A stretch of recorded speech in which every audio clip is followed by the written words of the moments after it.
Hello, everyone, and welcome to our latest edition of Radio Kart. I'm Joseph Ratt. And I'm Nelson Ulinsky, and we have got a pretty jam-packed episode here. We got a really exciting race that happened at 61 and Constantine Motor Speedway as well. Some new faces that might be showing up at 61 Kartway. Yep. And, of course, some all-around really exciting events in the world of motorsport in the coming weeks to talk about. Yeah, it's going to be an exciting episode, Nelson. Of course, you and I were part of that race at 61 this weekend, and I kind of wish we had a photo to show of the race that happened at Concept Haulers because It sounds like it was even closer, if that's somehow possible. Well, I think it somehow was because timing says it was, but yeah. All right, so I guess one of the first things we want to talk about is probably some of our Race 4 results then. In the Kid Kart class at 61 Kartway, it was Owen Metzger that took the checkered flag. In Junior 1, it was Miles Doherty. Didn't he win the last race as well? Yeah, he's on a bit of a streak right now, Nelson. He's been pretty dominant in the Junior 1 class. Looking forward to seeing what he can do in the upcoming weeks. I'd expect him to probably be the champion in that class. Yeah. Junior 2, Donovan Ruffner was able to capture yet another checkered flag. Now, I think an important note that Bryce Shaw was not there, so I don't know if he'll be making an appearance at some point in the Junior 2 class at 61. But I would expect that we'll see him at some point competing with Donovan. And then also important to note that Taylor Carlson was leading most of that race and got passed late for the win. So very competitive there as well. Yeah. And then in our Senior 206 class, it was... Yeah, yours truly, Joseph Rapp, was victorious. Myself, I took the feature win by 0.075 seconds over Morgan Schuler and only 0.123 seconds over Gage Kemp. So I believe that is a 7, Joseph. 175. Yes. Yeah. That's definitely a 3, though. 0.173 seconds. Okay, anyways. The point is, if you haven't gone onto Facebook to see the picture of this finish, all 3 carts were pretty much in a blob coming across. Nose to tail, all 3 of them. Generally a blob, yes. Yeah. And, I mean, that is literally less than a tenth between each cart. And I think another interesting fact, a last lap pass. I don't know how many times we've seen that. So not only a last lap pass, but a last corner pass as well, which is even rarer at 61. But I think it goes to show for all those guys who come out to 61 and say you can't pass. Passing and passing clean is definitely possible. So, yeah, and to their credit, though, I will give them credit that it can be difficult, but hey, it can be done as shown in that race. Hell, I've done it too. It's just a matter of looking around, trying to find what works for you. Because I probably I have pulled off that move that you used. Yeah. But I have seen people pass in places that I cannot pass, and I've passed in places that I see other people can't pass. Yeah. So it's about where you can get your kart working at that track. I think an interesting note we should also say about Race 4 is that you would have been right in there in the thick of things. You were the second fastest kart in that race. But by only 2 hundredths of a second. Yeah. So if you would have been in there, it could have been a 4-kart finish probably in our photo finish there. So definitely great race. Also note, we only had 5 karts, and 4 of those 5 were nose to tail the entire race. So, for the first half. For the first half of the race. Before an engine came loose. Yes. Yeah. But my point is, you don't need to have a lot of karts to have great racing. You just have to have karts that are a similar speed. Yeah, and it would be more fun if we had a few more folks show up. But I think it's about who you race with, not how many people you race with. Yep. Anything else you want to go over from race number 4 at all, Nelson? I can't really seem to think of much. I mean, we kind of went over how close that was, how even closer it could have been. Yeah. I guess maybe we should say too that it might have something the finish that you saw might have something to do with the conditions of the track, because there was a lot of rain. Yeah. The track basically got dumped on in the morning. Yeah. And even when I showed up in the late morning, people were still turning laps around trying to dry the track off. So very little rubber, and it was very cool as well. So I think the conditions probably had a hand to play in the race that we saw. Yeah. I think another interesting note, we had a racer come out to the track on Sunday that we hadn't seen for a little while. She's a Yamaha driver, and she kind of broke some groundbreaking news to us. The driver, of course, we're talking about is Erin Dunn, and she's going to be transitioning from the Yamaha to the 206 class. Now, she's not getting rid of the Yamaha. She was kind of pretty clear on that, but she is going to be joining us in the 206 racing class this year. So another new racer to add to our regular racing at 61. Yeah. Now, I don't know, just a thought here, but would you maybe want to do just a little thing, I guess, kind of about how different that transition can be going from Yamaha to 206? Well, I think probably the guy that's part of our show that's most amped to talk about that is Carter, seeing as he's a two-cycle racer and he's done some 206 stuff.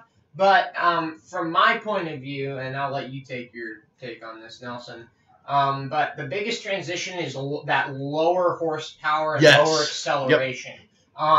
She's probably going to step on the gas the first time and go, when is this kart going to go? And it's going to take forever. And she's going to be like, oh, man, this thing's really slow. The top speed of the two are very comparable, but the acceleration of the 206 is nowhere near the Yamaha. Right.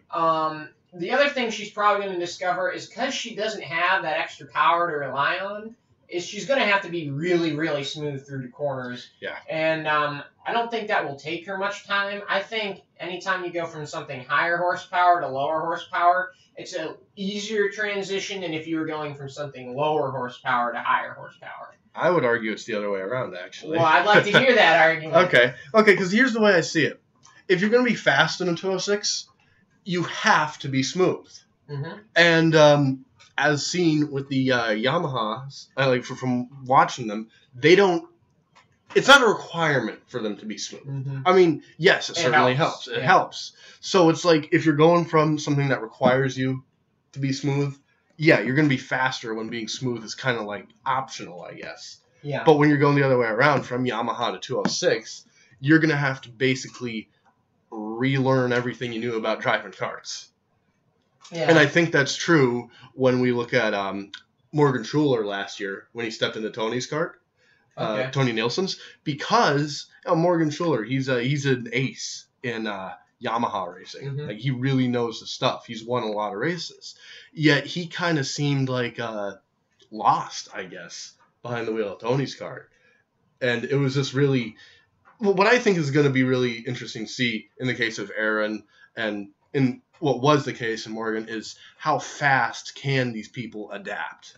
Okay, so based off your argument, I'm going to say Morgan struggled in his and Tony's kart last year because A, it was Tony's kart, and B, he hated the laydown seat. Yeah, that was a big part of it. I think if you look at Morgan this year, I mean, his first race back, I mean, he probably should have won that race. It was this past weekend. He lost by 0.075 seconds. Yeah, but it was interesting, though, because you could tell, watching him in the heats, that he was still relearning that. Yeah, but he also had a brand new kart he'd never been on track with before. Yeah. I got to imagine Erin will probably get on track a couple times before Morgan had no practice time. He wasn't even signed up to race until, like, midway through heats, I think. So... no, he was there in the first heat. Midway through, like, the kid karts and stuff. Oh, I see what you mean. Okay. So he had no practice time. But he had been there all week, though. Yeah. Practicing. So I don't know. It'll be interesting to see how she adapts. A very interesting note. John is the mechanic John from the racetrack who's worked with Gage and worked with Doc. Yeah. He's the one setting up Aaron's new top kart. So it's or Aero. It's an Aero kart. Okay. But so it'll be interesting because Doc John certainly knows what he's doing, and he's proven that he's a pretty good mechanic. Why can't someone like that set up my art? That's my question. Because it's a 2-cycle kart, Nelson. And for those of you that can't see, Nelson just gave me the bird in the room. So, moving on, I think we wanted to talk about a couple other drivers we haven't seen yet this year that we expect to see. And I guess we'll start off with Radio Kart's very own Carter Pease. Yeah. He's been doing a lot of 2-cycle racing at Newcastle Motorsports Park and, Route 66 stuff. When do you think we'll see Carter at the track for the first time, Nelson? I would expect actually very soon.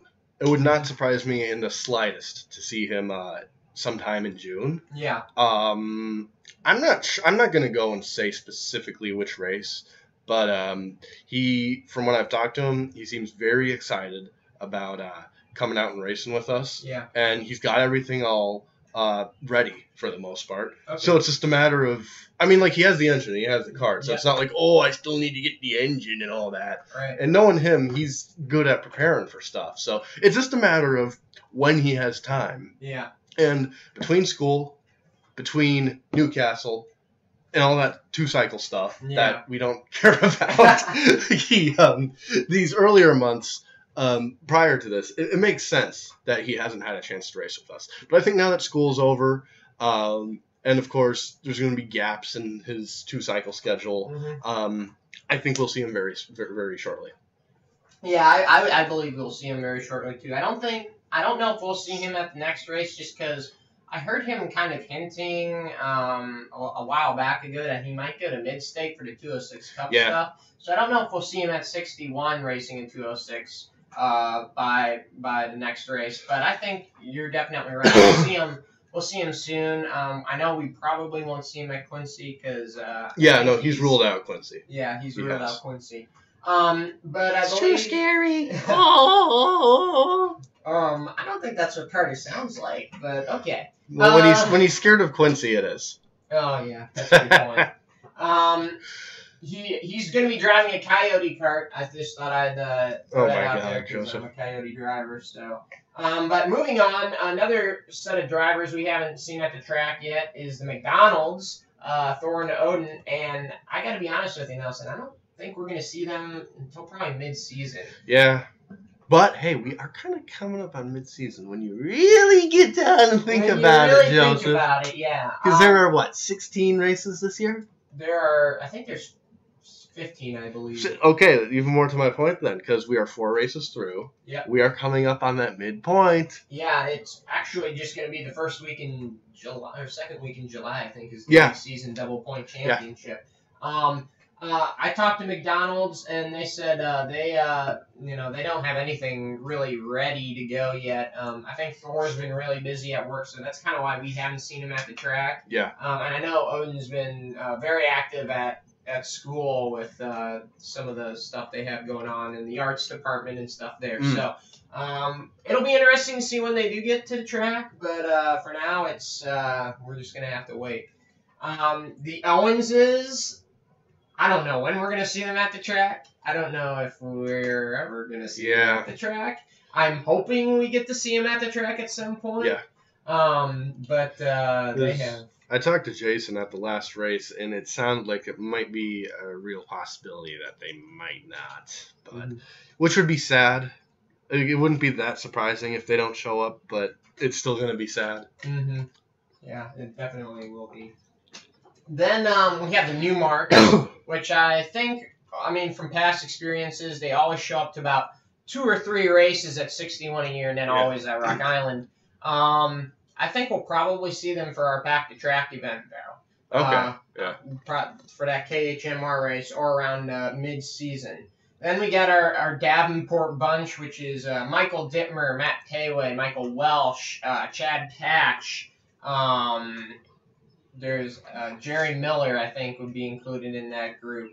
That group of drivers, we'll probably see them for sure at the 61 Challenge. Don't know if we'll see them before that at a club race. I don't know. It's kind of hard to tell, what you say. Yeah, although I feel like from what you're saying, they're probably the type of group that would show up for like the Pack the Track or mid-season race like that. Mm-hmm. But otherwise, I would not expect to see them until like the 61 Challenge in the fall. Yeah, it'll definitely be interesting to see who shows up throughout the year. We've had a couple comers and goers throughout the year that have been racing with us. So, we'll see. We'll see if we can get a good, solid 10-cart group going. That's our goal. I know is to get a solid 10 carts to the track every week. So, hopefully, with Aaron joining the class and some other things, we're getting closer to that. I think now we should talk a little bit about the point standings. Well, hold on. Before we do that, we were talking about mid-season and Pack the Track, and I don't think there are. I think a good portion of people are familiar with what the Pack. Excuse me, I cannot speak today. Yeah. With what Pack the Track is. Some of them might not. So let's kind of go over that. Because you're the one that kind of seems to be putting this all together. Yeah. So why don't you tell our audience about Pack the Track and the mid-season race? So Pack the Track is actually not our mid-season race this year. Oh, it's not. It's always in the past. It's been the mid-season race and championship because the Memorial race has always been in the middle of the season. This year, our Memorial race and our mid-season race are on 2 different dates, and so I actually ran a poll, if you remember, about which one. I do recall which one we wanted to do, and we decided to stick with the Memorial race. I recall your poll. I did not recall the results of it, though. I think your result was whichever one Tony brings beer and pizza to, or beer and food to. Yes. Right. Yeah. Because you can't say no to free beer and free food. That's true. I rarely have met any people that have said no to either of those things. So, I guess we could have that event at any time. But Pack the Track, it's the Memorial race, July 22nd. The idea is if you have sponsors, get them out to the track and see what karting is about. If you have friends, get them out, get the racers. We definitely need racers to get them out to the track and put on a good show. All right, but I have a question, though, Joseph. Yes. So let's say you don't have sponsors, but you do have a cat. Can I bring my cat to Pack the Track? I'm sure you can bring your cat to the track. I don't know if I would recommend that, but you can definitely bring your cat to the track if you would like. I know lots of people bring their dogs, so why not a cat? So, yeah, we can make a second event, like at the finale. Pack the Track with the cats. Just with the cats. With the cats, yes. Do you see how this might be a problem because the Nielsen's have dogs and they own the track? Did you think about this, Nelson? I did not actually. You know what? Let's how about we contact Kevin over at Davenport and see if we can do Pack the Track with the cats at Davenport instead. That's a good idea. And then meanwhile we can have Pack the Track with the dogs with the Nielsens. That's fantastic. We have gone off on such a tangent here. I don't know how this happened. So far off topic. You guys are probably wondering if this is even Radio Kart anymore. Yeah. So no, it's Radio Cat. Deal with it. Oh my goodness. Pack the Track, July 22nd. Bring your friends, bring your family, bring your sponsors, cat, bring your pets if you want to. Bring a dish to share because I think they're planning on having food after this race and not the mid-season championship. So bring food. Okay.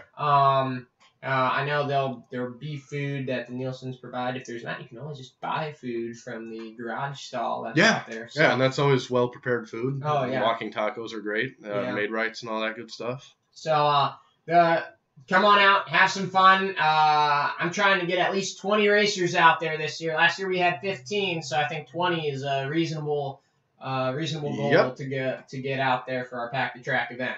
So if there's not 20 people out there, Joseph, you owe me $40. The $2 per cart, is that what you're saying?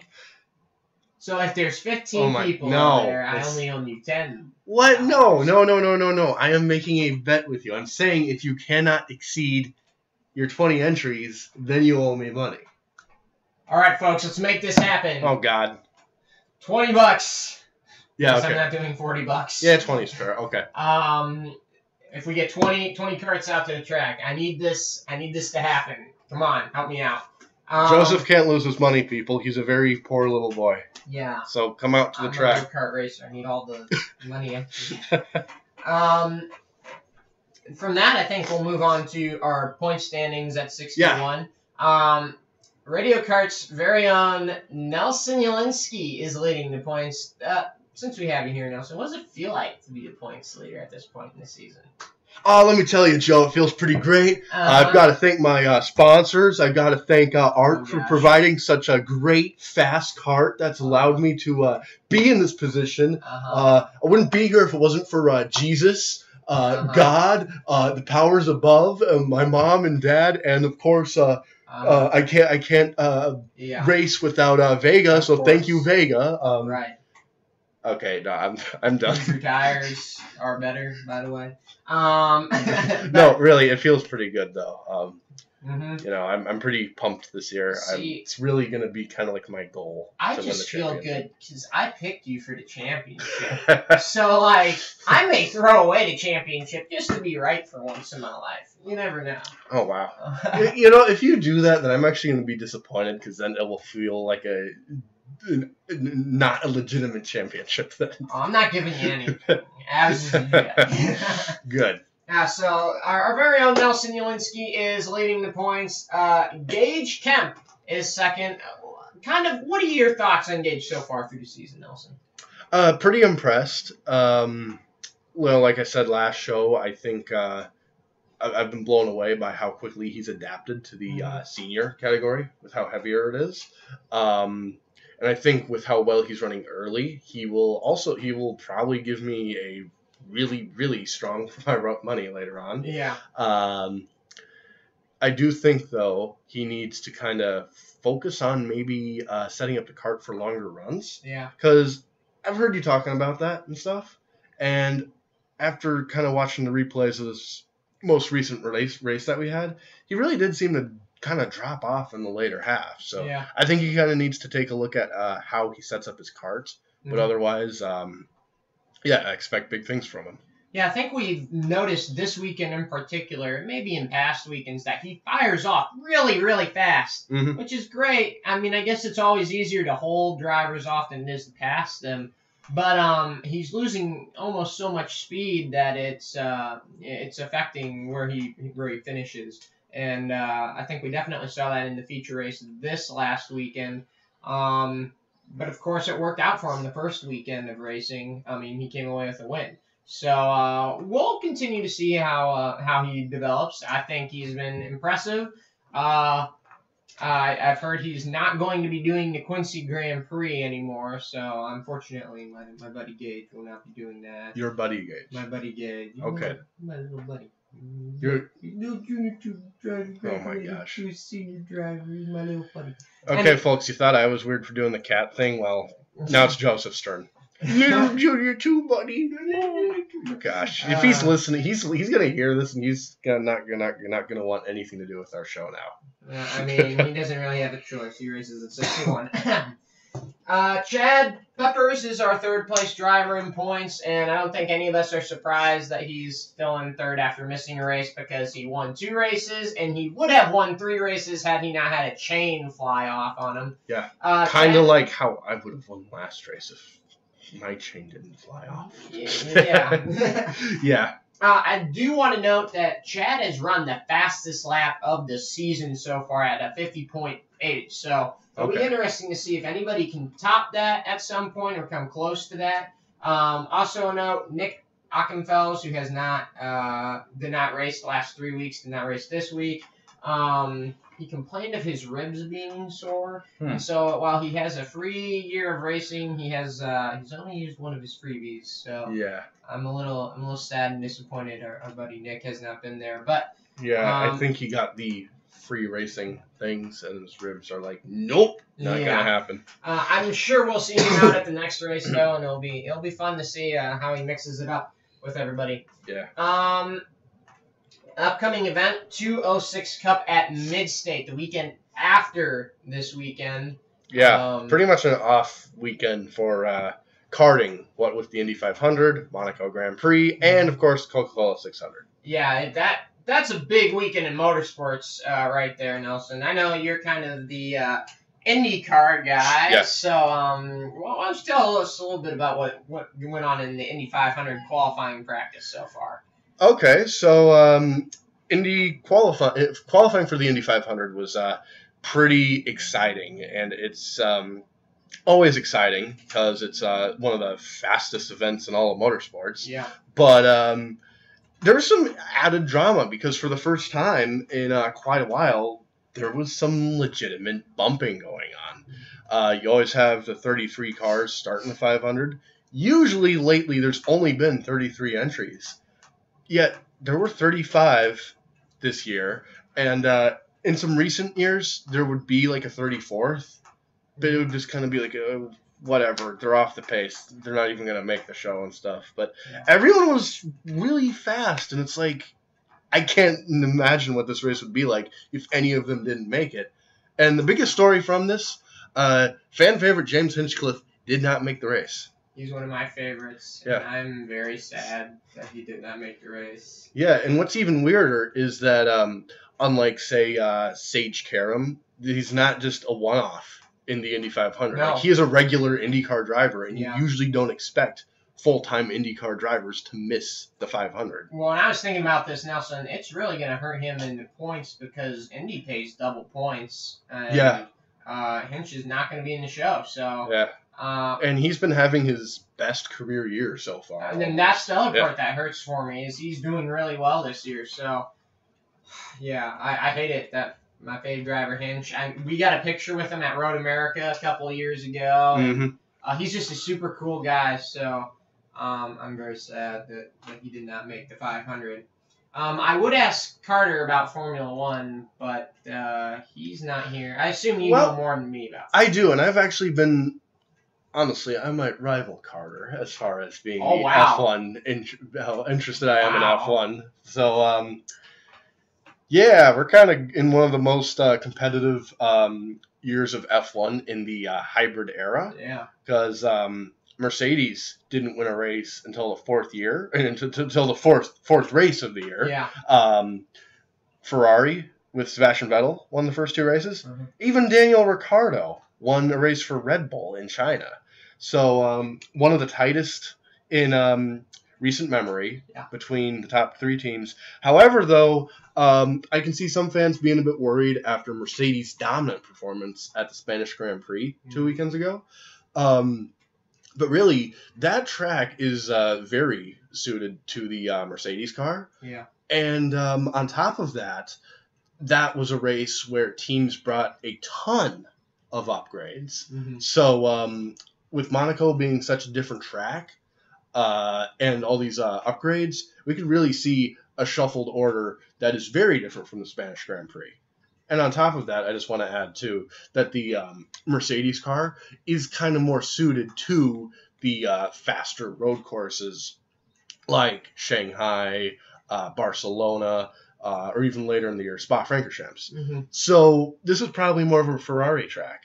Yeah. Maybe even a Red Bull track. You know, they always have really good, grippy cars. So Monaco is definitely going to be worth checking out this year. I know one thing I kind of noticed from the Formula One standpoint, if you went back 2 years ago, you'd say Mercedes totally in the bag. And if you go back to just last year, I think you'd probably say Ferrari is there, but they're not, they need right that. there. They need that last 5%. Yeah, and now this year, I think we've gotten to the point where Mercedes and Ferrari are going to be really, really tight for that championship battle. Oh, yeah. So, definitely an exciting year in Formula One. Maybe Red Bull can somehow sneak their way through there if they don't keep shooting themselves in the foot. Yeah. And of course, I'm the big NASCAR guy. And given last week's race and the All-Star race, I'm not exactly thrilled with running that package at other mile-and-a-half tracks. Oh, you're not? Okay. Well, I liked it for a one-off deal. Okay. I don't know that I would run it more than once, maybe twice a year. Okay. I have several opinions about that, but the main discussion here is the 600. So. Yeah. The 600, of course, the longest NASCAR race of the year, and pretty much the longest race ever of anything of the year because a driver's doing, single stint-wise. Look it up, Nelson. That's a good point, actually, because I was going to say, what about the Bathurst 1000? But no, they have relief drivers in that Bathurst. Yeah. So single stint, it's the longest race of the year, and sometimes it's really long. Right now, you got to look at Kevin Harvick, who's really hot right now in NASCAR. Also, Kyle Busch, second on the wins list. I don't know if you could say he's hot, but he's pretty close to competing with Harvick. I think you're going to have to keep your eyes on the Penske boys, though, because Blaney especially has been rapid fast on 1.5-mile tracks. I also think you're forgetting Truex, because that team has such a good intermediate track package. They do. A couple weeks ago at Kansas, I think everybody kind of counted them out. They were sitting around 5th or 6th. Weren't really up there, and then lo and behold, at the end of the race, they had a shot to win it. Yeah. Got passed with 2 to go by Kevin Harvick. So, very good point. Truex is in that mix as well. I think a driver I really want to keep my eyes on is Daniel Suarez, though. He's been having a lot of good performances lately. He kind of shocked the heck out of me in the All-Star race. Yeah. And I believe in the 600, he'll be able to sneak for sure a top 10 finish.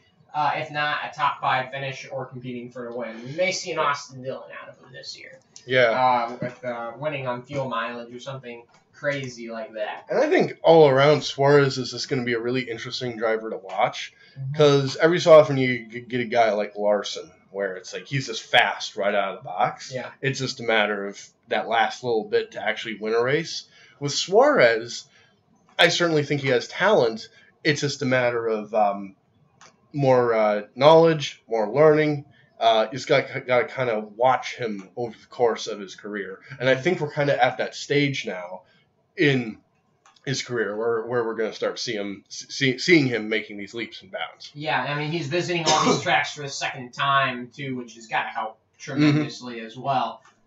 Certainly has a little bit more stability than Eric Jones, because Jones switching from Furniture Row to Gibbs, even though those two teams work very closely together. Yeah. You got to believe the transition is a little harder for Jones in his second year than it is for Suarez. That'll conclude our big motorsports kind of part of the show. Yeah, which is a bit rare for us to have something like that even. But with such a big weekend in racing, I mean, obviously karting taking a weekend off this weekend because of the big events going on. I'll for sure be watching the 102nd running of the Indy 500. If I wake up for Monaco, I'll watch that. And then, because I'm a NASCAR guy, I'll watch Coca-Cola 600. But as they say, champagne in the morning, milk in the afternoon, and then nice cold beer to end that all off. Right? Not for you, Joseph. No champagne or beer for you yet, buddy. Hey, I get to have milk, though, so that's a plus. Oh, God. Right? Look at this dork I'm going to have strong bones. Look at this dork over here getting excited about milk. No, milk is great. Seriously, though. A couple other things we want to cover before the end of the show. Although I will say, if you're Emerson Fittipaldi, apparently orange juice is better. So. Interesting. I mean, I like orange juice. Orange juice is kind of my drink. I prefer that over milk. Okay, anyhow, Emerson. Anyhow, kind of something I want to go over before the end of the show. Concept Haulers Motor Speedway had a race last weekend. Yes, yeah. We'll go over their race results real quick. In the kid karts, it was Justin Bolin winning in the feature, and 206 senior. And can you believe it, Nelson? Another photo finish in the Briggs 206 program.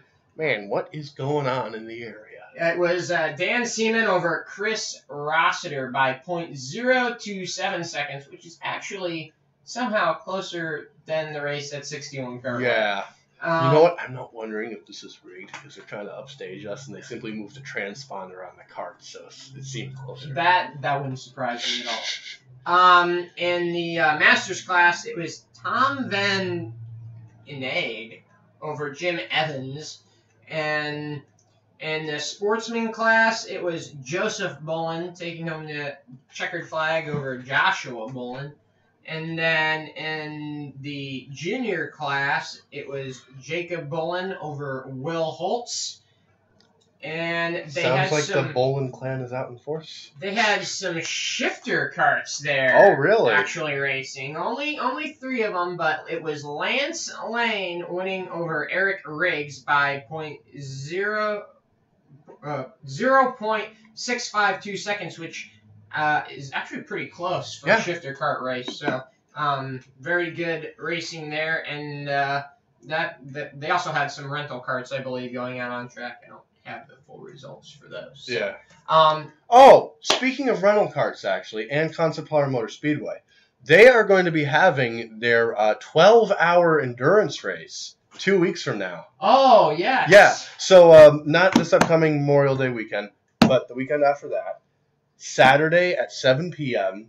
till Sunday 7 a.m., a 12-hour overnight race with rental karts.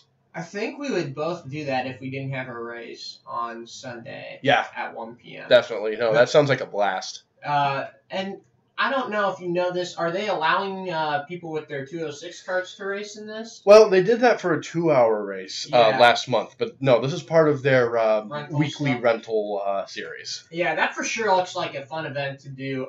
I think we're both going to have to try it out at some point. Definitely. Yeah, the 12 hours, PM to AM. Gosh, that's a long night. Yeah. That's one of these days they're going to do a 24-hour race, you know. Oh, I would love that. I know you would. That probably would be if they do, if and when they do that one day, that would probably be, I'd take like a beat up old 206 and that'd be like the last race I ever run with it, basically. Like your 206 that has a hole in it? That's great, Joseph. Sure. I had to throw that in there. Of course It's beat up. It's old. It's not functioning, but maybe you could get it functioning. My point is, I feel like if you take a good running one, it's gonna be like crap. Been running this thing for 24 hours straight. This thing's crap. You can't ever run this again. So yeah. They are resilient engines, though. They certainly are, but even the most resilient still have their limits. Yeah. So I think that about concludes everything we wanted to talk about in our show. Of course, I want to remind you all to sign up for Quincy, the Triple Crown, because that's going to be just a fun series of races to be a part of. And I think until next week, this is going to be an end. So so long, everybody. I'm Joseph. I'm Nelson, and enjoy the racing this weekend.